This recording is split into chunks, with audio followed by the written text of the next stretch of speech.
here's one of the things that I love about what we get to do and how we get to do it is that we live in this world that's called independent media. Some of us are Associated Press members. Some of us are members of the United States Press.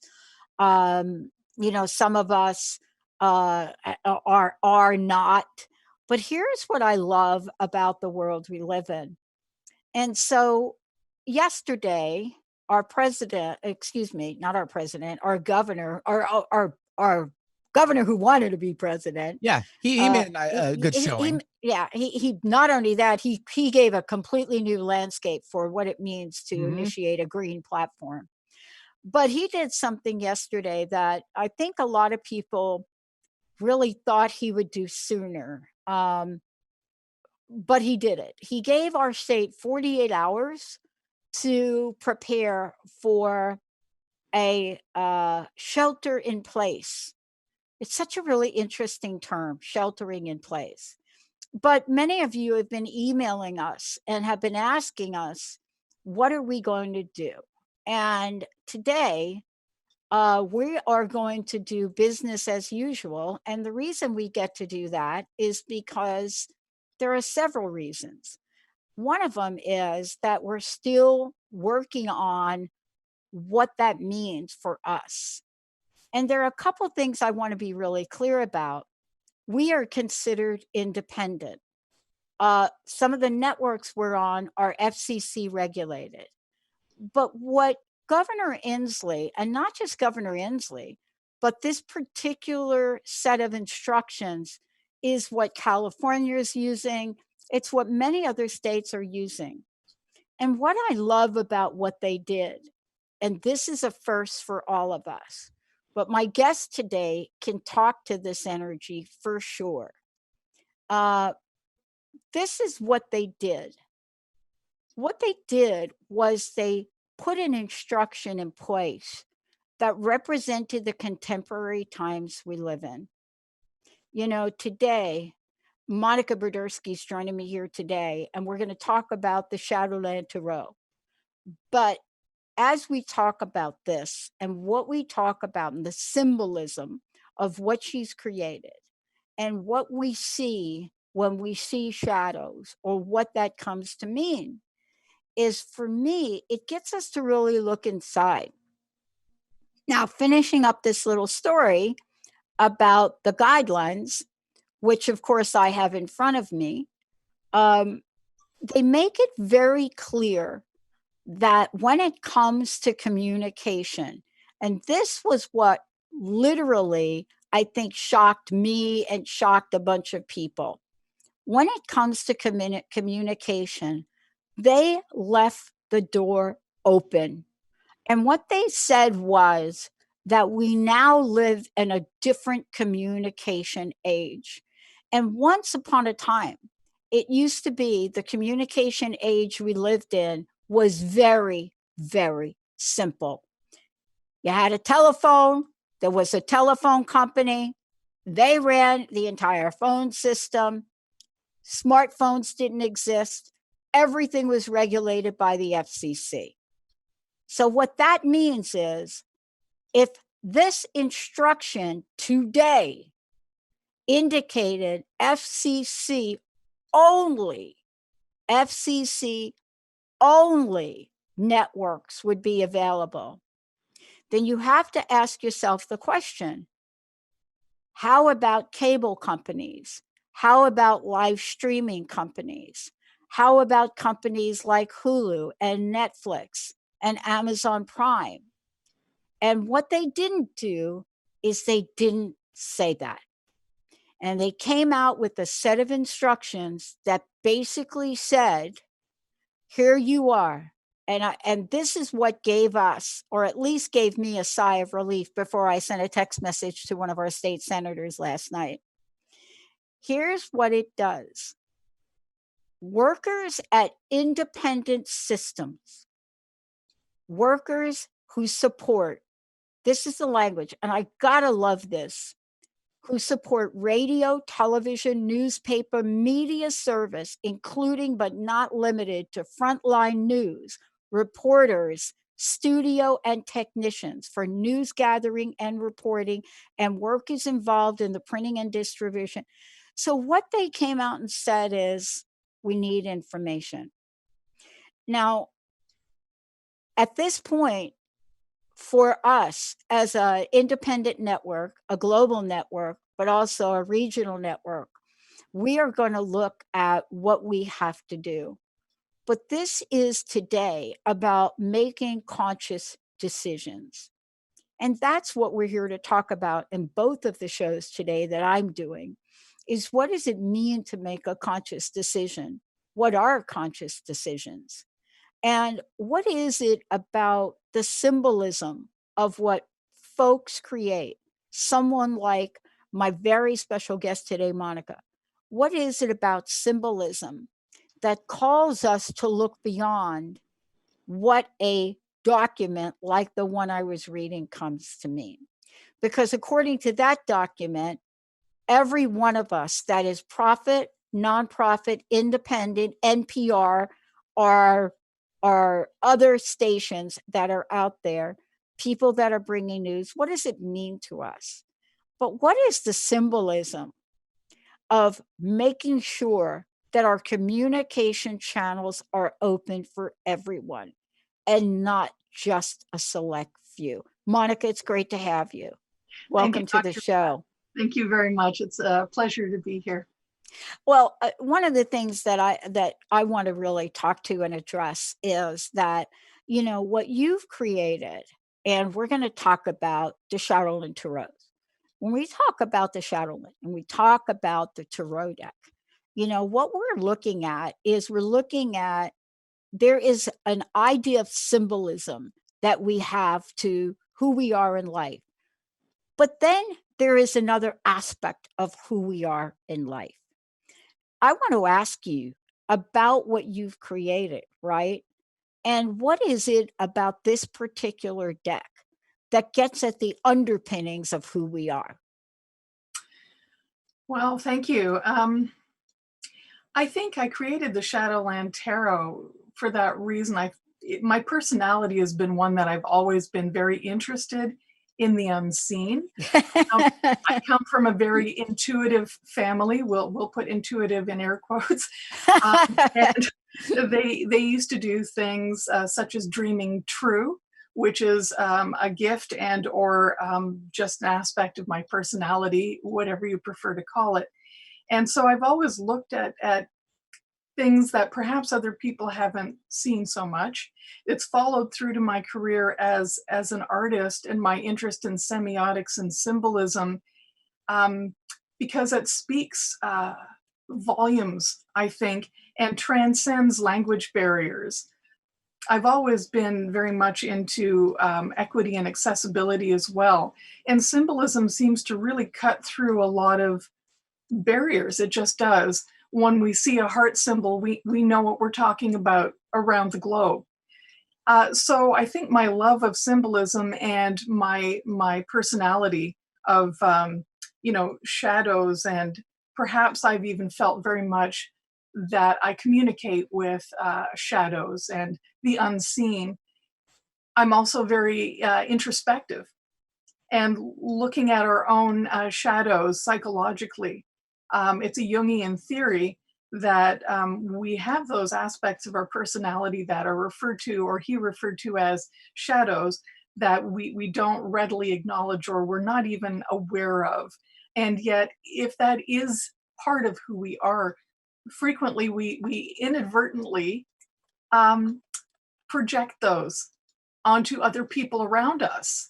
And so if I'm always wondering why I only run into a certain type of a person, the theory saying that it's quite possible that that's an aspect of yourself. And that's nothing new. I mean, we know that, well, have you looked at your own personality in this regard?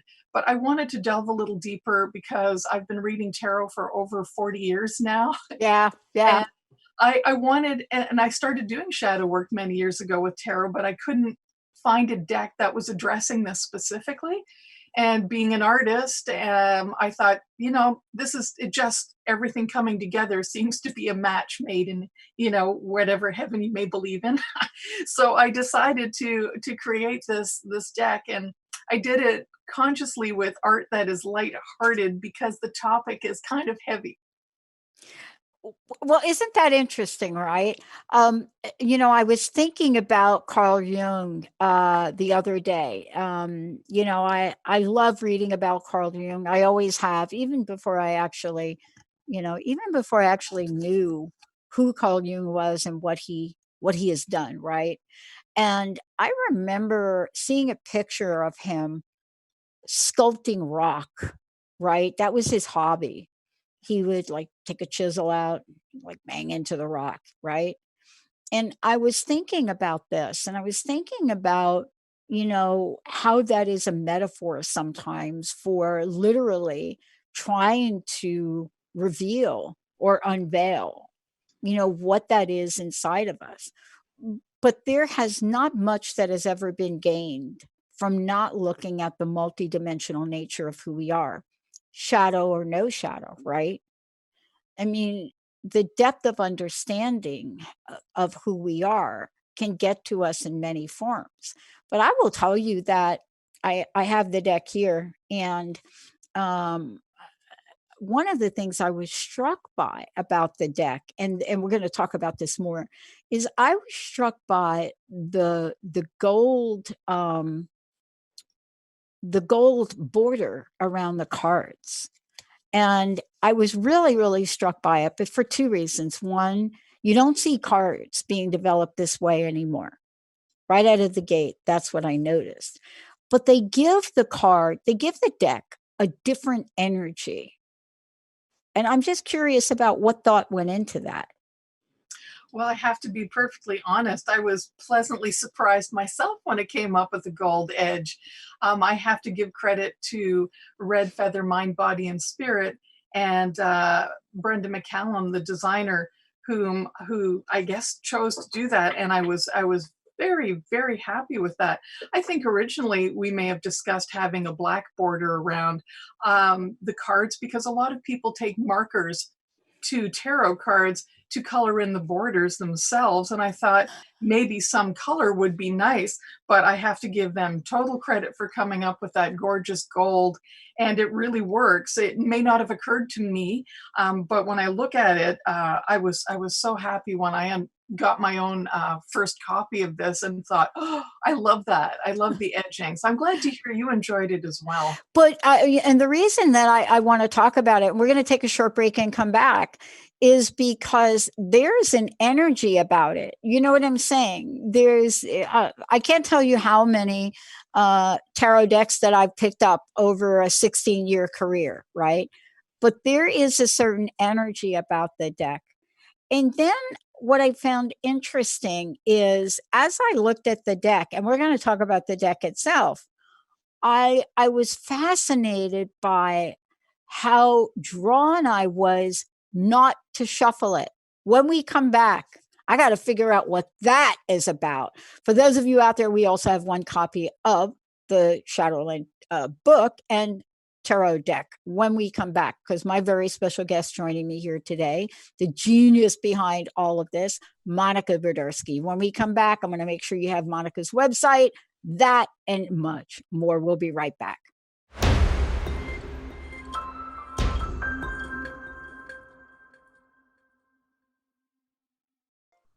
Hey, everybody, welcome back. As I said before, yep, we've got lots to talk about today.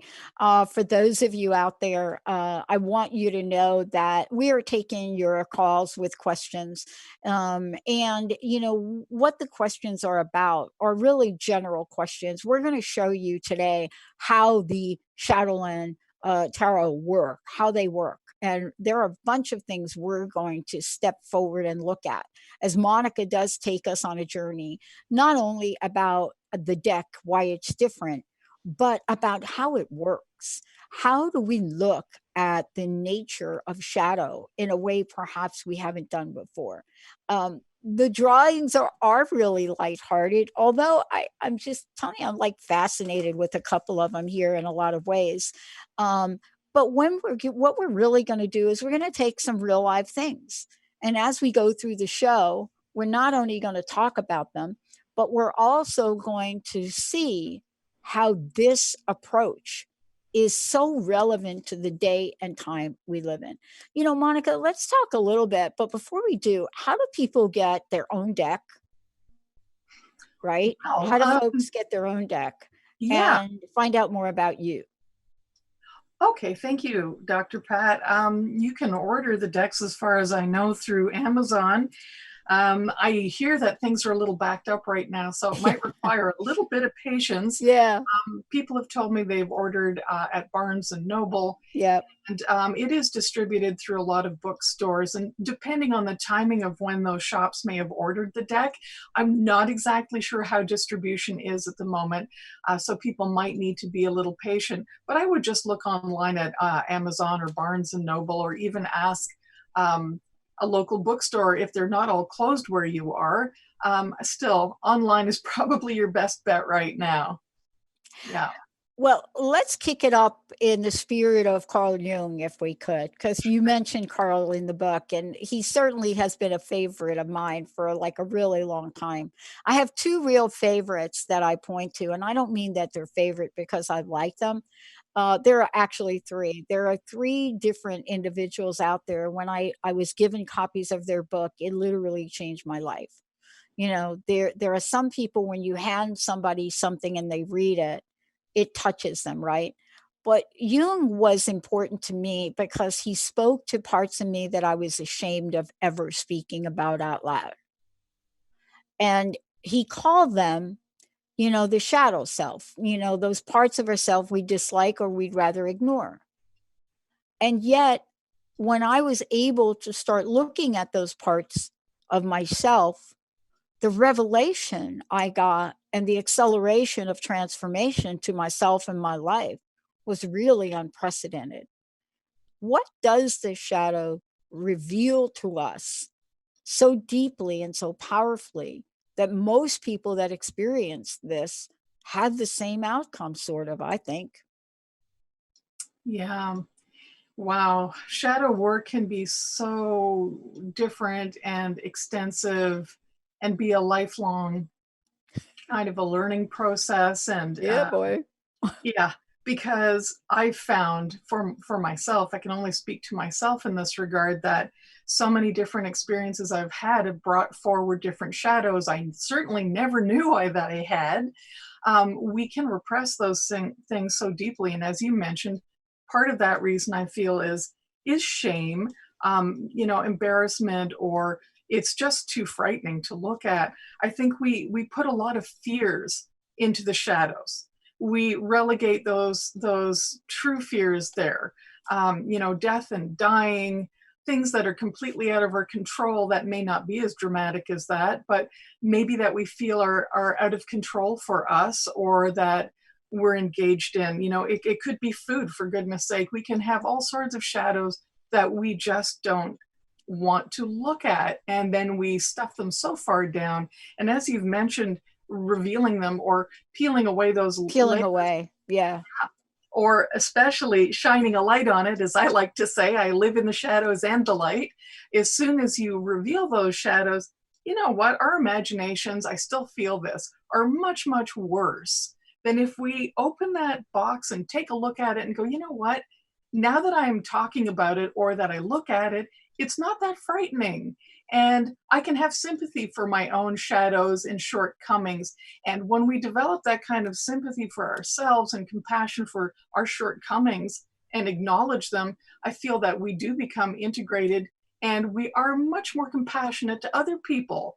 We start to be able to divide what's their stuff and what's our stuff. What are we projecting onto people? And I just think that it creates a really good space for healing and learning. And that may differ from person to person, but I feel deeply that it's always beneficial. Well, when we look at this, though, I'm just curious for you. And, our listeners may not know you very well, others may. But being the expert you are in this arena, right? You are, what'd you say, 40 years, right? I mean, I thought I had something going on with 16 years and an independent positive talk radio venue and network owner. I thought, wow, but 40 years in this. What was it about bringing this particular message forward now? Like what I'm trying to say is this is a book, this is a deck, and this is a message that's coming through right now, like as if you'd have planned it to come through right now at a time where we need to have those revelations come forward. What was your insight into writing this? Yeah. Well, some of that may have been in my control and the rest not. Right. Just the timing of the entire meeting people and having approached a publisher who was very, very supportive of this project, and my own being, like, everything came together. So I certainly can't say that it was all my doing there, but I have to be honest as well and say that for the last couple of years, I certainly did see something big coming down the pike, and I was a little bit um, I had trepidation over how things would be if we didn't get individually strong and centered.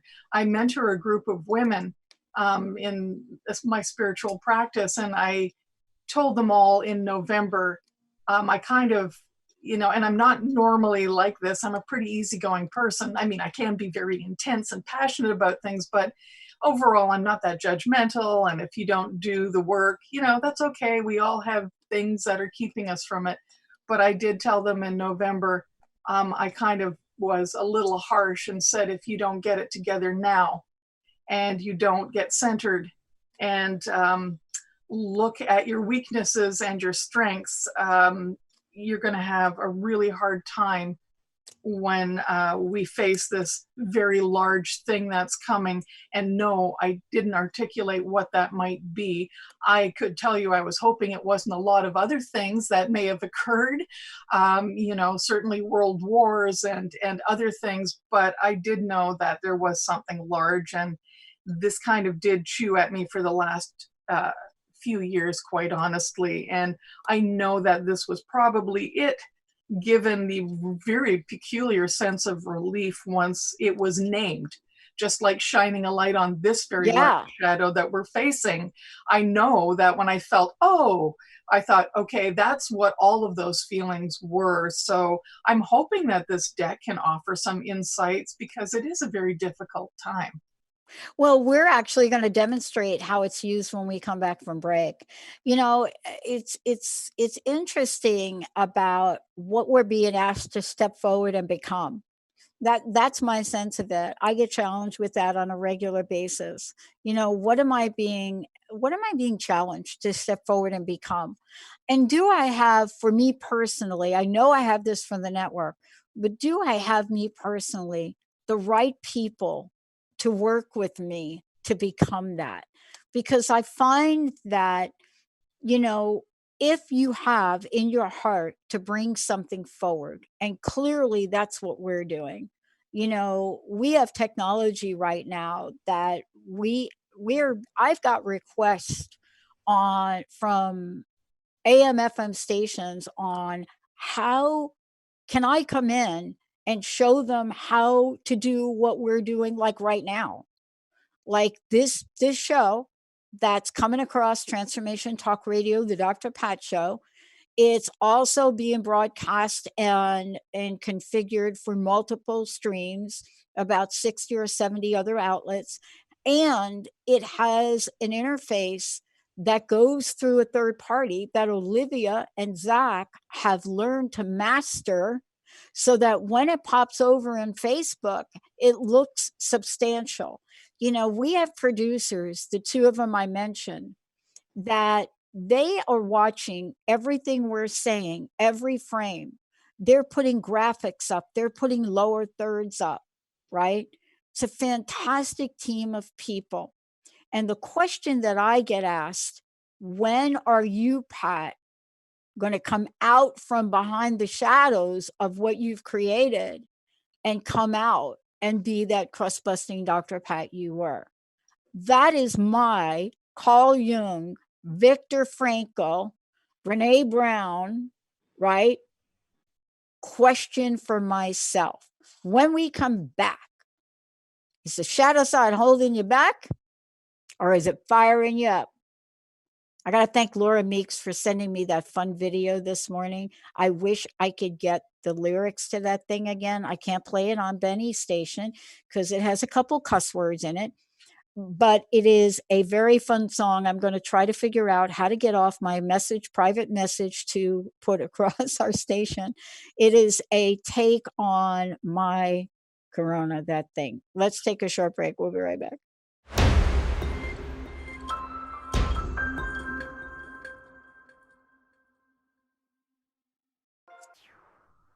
I can't get that My Corona thing out of my head, Benny, right now.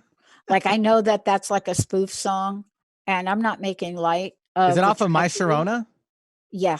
Okay. Yeah, That's kind of what I figured that My was the Sharona. angle. Yeah. Yeah, Mhm. yeah, it is. But you know so here's what we have. We have the humane side of the lighter side of things to help give people a reminder that we're more than this. But this kind of thing, this kind of crisis brings out the best and it could bring out the worst. But what is it that we need to learn about the shadow to help us?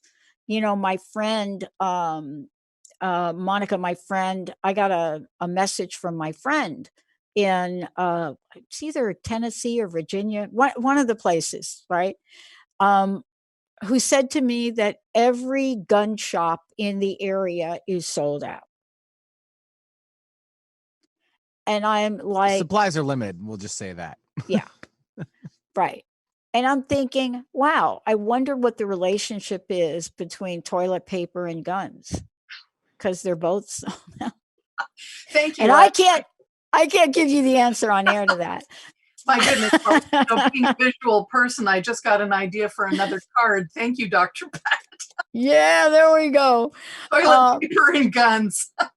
Oh my gosh. But you know, I was going through the deck and I finally have shuffled them a little bit, not very, very well. But this is really, I want to demonstrate to how we use the cards given where we are today. Because when the governor did what he did last night, the fear, the text messages I got, like, how are you people going to operate? I mean, and then I sent Eric Krema, of course, a text message. And I'm like, Eric, did you read this? With not even remembering that they are FCC regulated, so they're not going anywhere, right? So we go to that place of fear, right, before we go to that place of information or imagination. But I want to demonstrate how might we use these cards today as a demonstration for folks. Okay. All righty.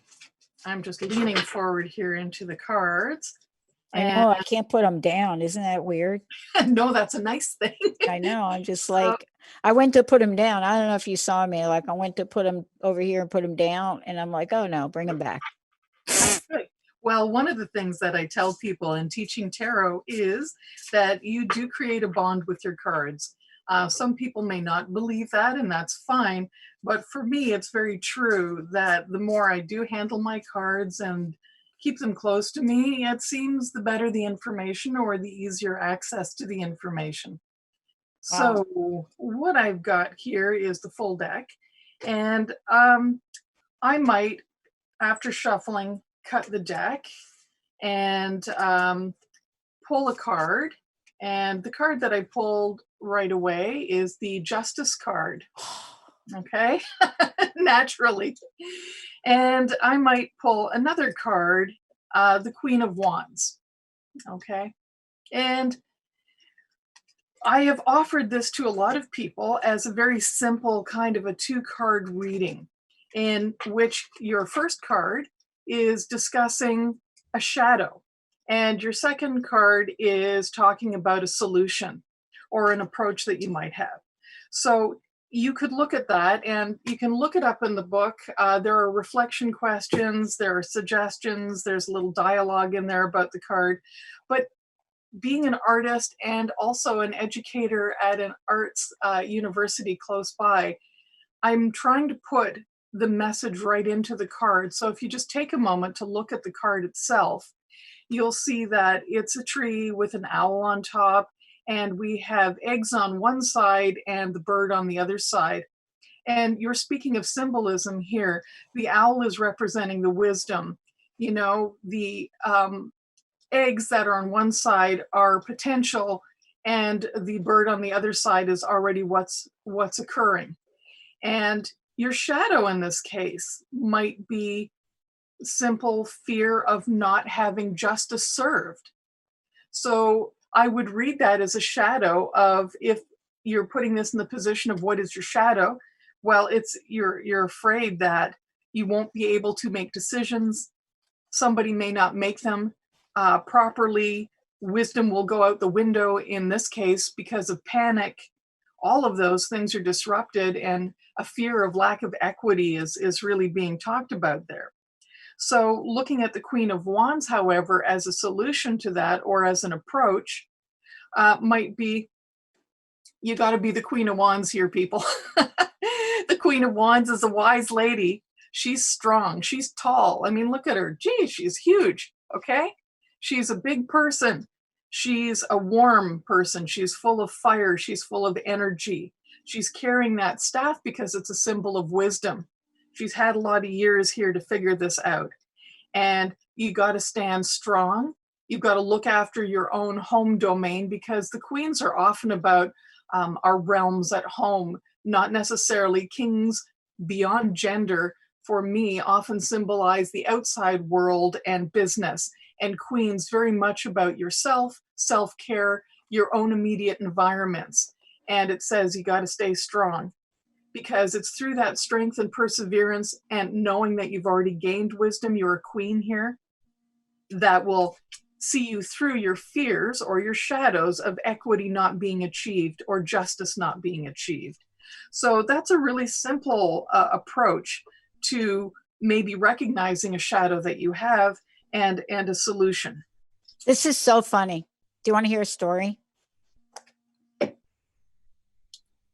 So this morning, I get up early and I'm working with a couple of new people, and they're learning about me. So they're watching all the videos about me, and they watched the video back from like 2005 or 6 of me that I was interviewed. And in the interview, I was talking, and I had just come off my dissertation. 2001, I started this in 2003, very weirdly, right? And I just came off of this, and I felt like I had to redefine media. I had to redefine this digital world. I came off, my first show was on digital media. Everybody poo-pooed it. They're like, nobody's going to do anything on the internet. And so I'm having this conversation with them, and they asked me about my research. So this is interesting. So I start to talk about my research, which is psychological contract violation between people and what the impact is. Basically, 10 years studying broken promises and the injustice and the betrayal that's caused from that. In the same breath, I'm talking about being out there as one of 3 women that said yes to digital media. And I interviewed one of them yesterday, Dr. Carol Lieberman. We started at the same time in the same place. So out of the mouths of these people comes, well, wait a minute. So you're all about justice, and you're the queen of digital media. Hello, Dr. Pat. How the bleep? Now, I didn't. So, and that has been a frame that people, and when it comes to digital platforms, right? I love digital media, right? But I haven't published the book on broken promises. Mm-hmm. Gail Tour, very dear friend of mine, book agent. Where's the book? In her British accent. and I have helped to date now 6 of our hosts get their books done and get book deals. I wonder if I don't feel I have the stamina to bring this message out. But I'll tell you, I had a glimmer of hope last year. I had a moment where I went mentally to the dark side, and I said, I cannot continue to just do the Dr. Pat show. I love it. I'm an optimist. I've got to do a more powerful show. And I created Power Up Radio with Dr. Pat. It cannot be on FCC networks because the people that come on talk openly, freely, and sometimes they cuss, and Benny would have to be hitting the button a lot. But then I shelved it. And I find it interesting we're talking about this because I wonder, each person must have a different shadow side that holds them back, Monica. Yes, definitely. Can you help us with this? Because the sense I'm feeling in the people we're talking to now, we literally are going to be launching an entire channel called COVID-19 Podcast. We're not doctors. We're going to open up that channel. But at the same time, here's the question. We're talking to people that are calling us saying, I need to work with your network. Send me a package. I need to do that. And people that are saying, oh my God, I can't do anything. How do we help people with your deck move past the fear and the immobilization? Because you got it all in here. I've read the book. I think understanding first and foremost that you have an entire globe of a community.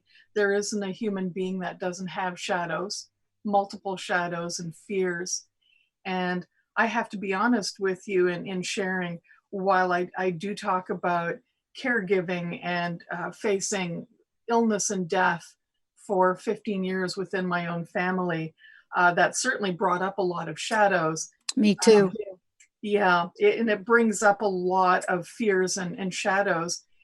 I also, creating a tarot deck was one of my shadows.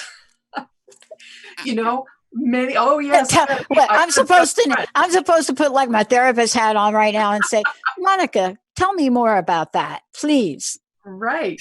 Well, you know, what I would say to people who are facing their shadows now and they're afraid is, you know, one of the first things I would like to tell everyone, and this is what I did, and I know a lot of people have done this as well, is I looked at why, I identified what it was I was afraid of. Okay, what is something that I'm fearing right now? And break it down. Are are they basic needs? Are they generalized? Like, just look at all of your fears, because stuffing them down and hiding them is just the worst thing you can do. Take a look at them, shine a light on them and say, okay, let's take a look. You can search for that answer in the tarot deck, but I'm just going to tell you, if it's something you want to create or something you want to do, yes, there is advice in all of these cards for you to get there. But in a very broad sense, I would tell you to just identify those fears, do the thing, just start doing it, plan it, put a timeline to it, and just start. Just absolutely start. And in your case, which one? Did that the first one? Yeah. That's your shadow? This is the one I picked first, about launching COVID-19, the entire channel. And this is the second one. Okay. So tell everybody that does not watch it on Facebook what I picked. Absolutely. You've picked the Three of Pentacles for your first card. And it is talking about a commission, achieving a commission in art. And your second card is the Four of Swords, which is sort of what you need to look at to make sure this is going to occur.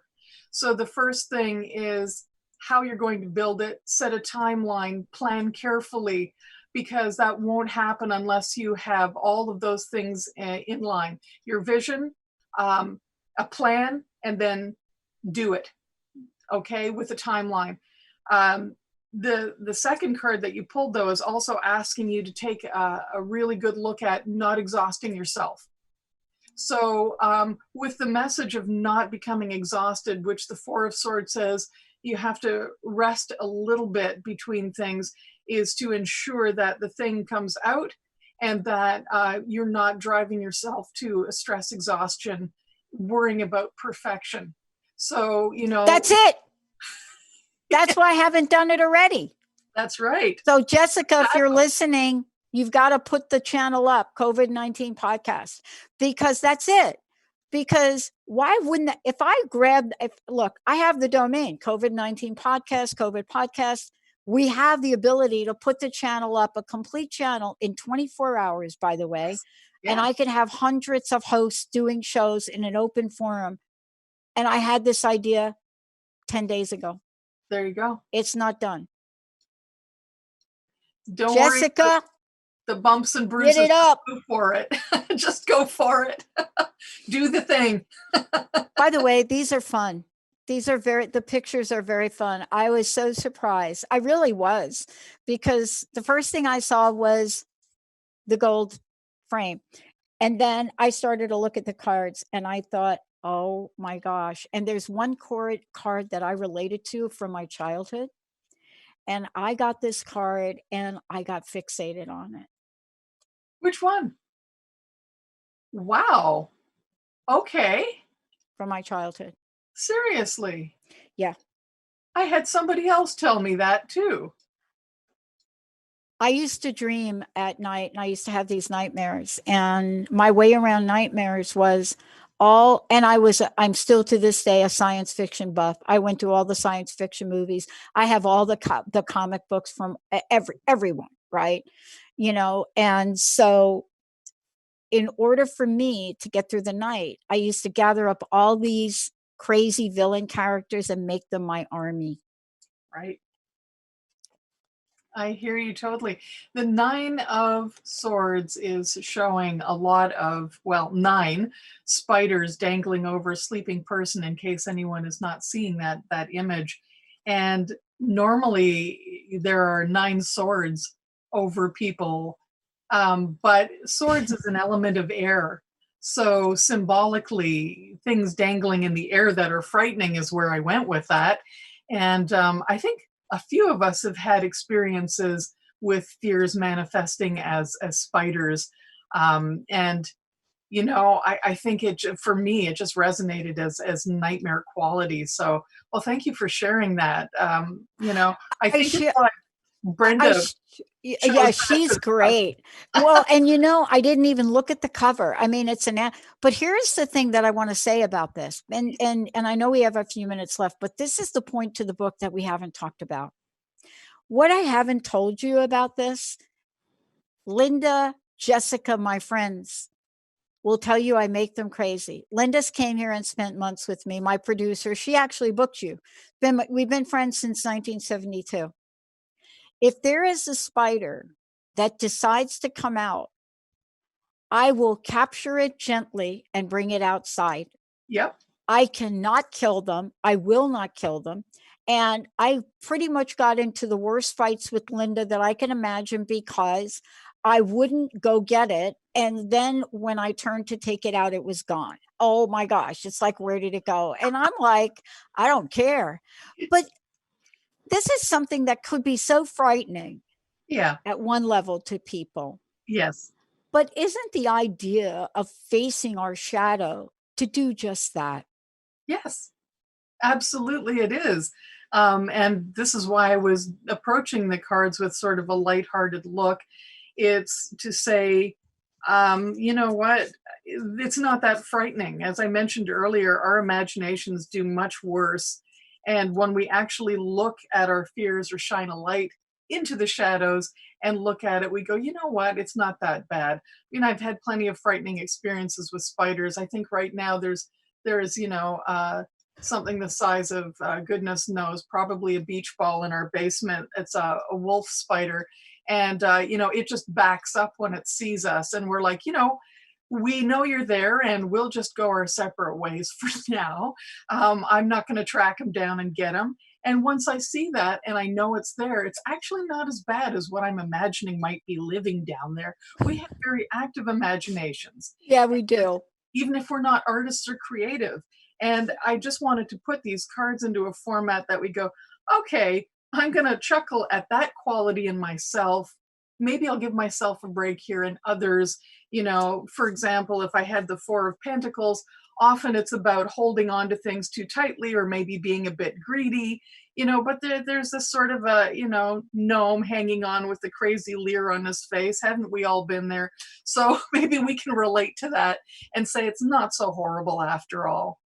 And Well, then I we can gotta move tell you, forward. there's one card that totally represented me pretty much, or my vision of myself when I was in my 20s, and I followed Janis Joplin all around the country. And it is your version of the Queen of Cups. Ah, yes. Uh-huh. That's just me, like with my belly hanging out and a guitar and something in a cup, and me floating around out there like I'm in my own little world. I also relate to that. I hear you. I hear you. And, you know, I used to play in a band too, and the Queen of Cups represents creativity. So, you know, I could totally see that kind of, you know, happening Wow. with you too.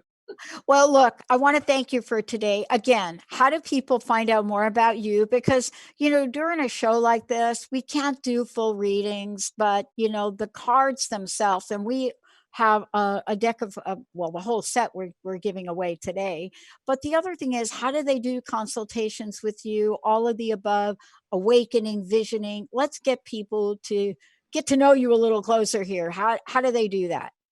Oh, sure. Well, I'm everywhere. And while Monica Bodirsky isn't the easiest name to spell, That's um, kind of cool. there aren't a lot of me out there with the same name. So everything on social media is with my name, as long as you get the spelling right. My website is monicabodirsky.com.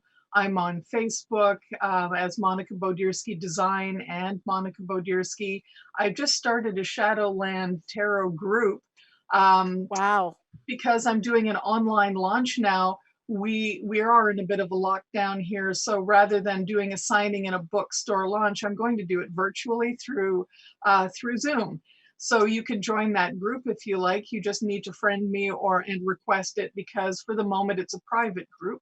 You can find me on Twitter, Monica Bodirsky. Same Okay. with Instagram. I'm also Monica Bodirsky, surprisingly, there. So Okay, that's cool. Hey, Monica, when you go do the group, are you literally going to sign? Are you going to literally sign and give people messages during the book, during the group on the books? Because that would be so cool if you did that. if I had the books with me, I would. But Wow. Hey, I, everybody, send Monica the books that you're buying so she can sign them and get. No, I'm just sorry about that. I don't want to do that to you. you know, though, How I do would we be sign up for the group? How do happy. we do that? Yeah, just friend me on Facebook Friend and me. let me know. I put an announcement there that if you're interested Okay. in joining the group, I'll Okay. add you. Okay. What's your Facebook? Monica Bodirsky, or M M. Bodirsky. Verdursky. That's M it. It's, Bodirsky. hey, everybody, it's www.facebook.com. MBODIRSKY. Go ahead. Facebook/MBODIRSKY. I'm going to do it right now because I want to be in that group. Monica, you Thank rock. you, Dr. Thank you. Benny, we'll be right back. Or Zach, be right back. And all of you will be right back. More to come.